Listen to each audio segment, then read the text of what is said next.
G'day, it's Graham again here on Doesn't Matter.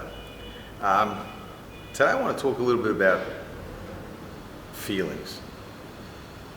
Feelings can drive you, particularly in relation to martial arts and competition and pushing yourself in training. Feelings can drive you along like a powerful locomotive, boom, pushing you along. Feelings can be an anchor that drowns you.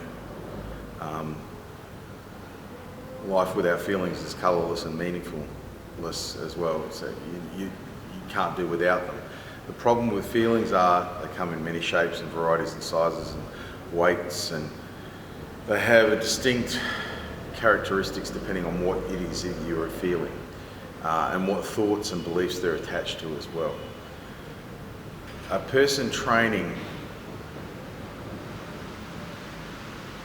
has to have the right feelings about suffering, about expressing their physical incompetence in front of others, and feeling discomfort, sometimes quite high levels of discomfort, both emotional as well as physical.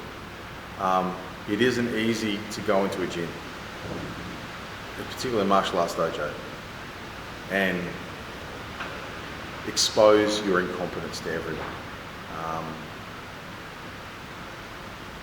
It's a really hard thing, okay? And it's equally hard for fighters and accomplished people who are competing, who periodically will be inept, will have a bad day, bad night, and do very poorly in front of their peers. These things happen. They happen for a variety of reasons, as disparate as the reasons for training are, but they all have to be dealt with the same way, through the formation of character, through a rededication of one's reasons for training, and if you're competing, for competing.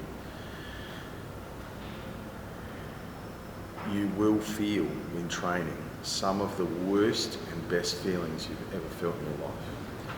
The joy of accomplishing a very hard thing is difficult to quantify, because an awful lot of people go through most of their lives doing very few hard things.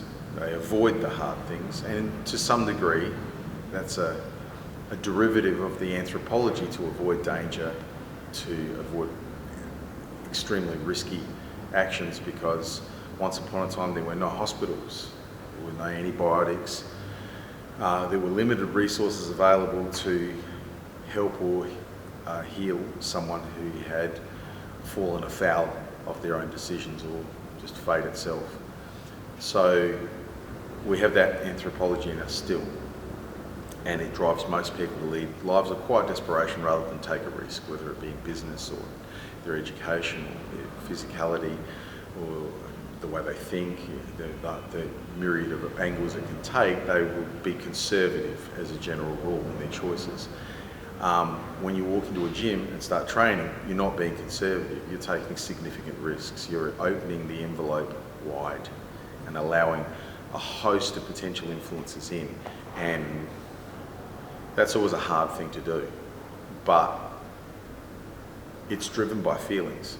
So it's easy, and I've certainly caught myself denigrating feelings a lot, because feelings can really get in the way of excelling. They can get in the way of being productive. They can get in the way of all good things, but they can also drive those same good things. And the reasons you came to the gym in the first place, the reasons you tried to be something better, to explore more of yourself, to reach an optimal self, is driven by feeling.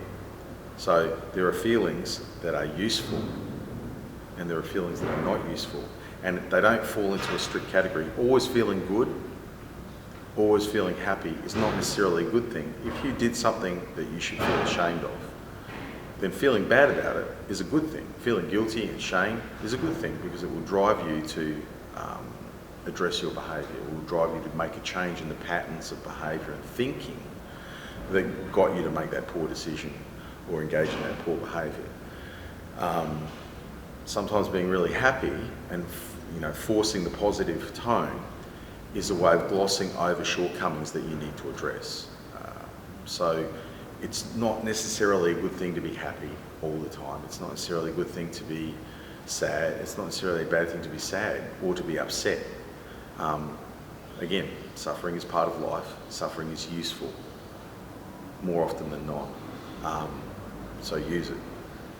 And the feelings that come with it, that drive it, and that are a result of it, are also useful. They're useful in identifying when you get things wrong. They're useful in identifying when you get things right. If you get things wrong, it'll hurt. If you get things right, it'll feel really good. Reward system of the human brain. It's a wonderful thing.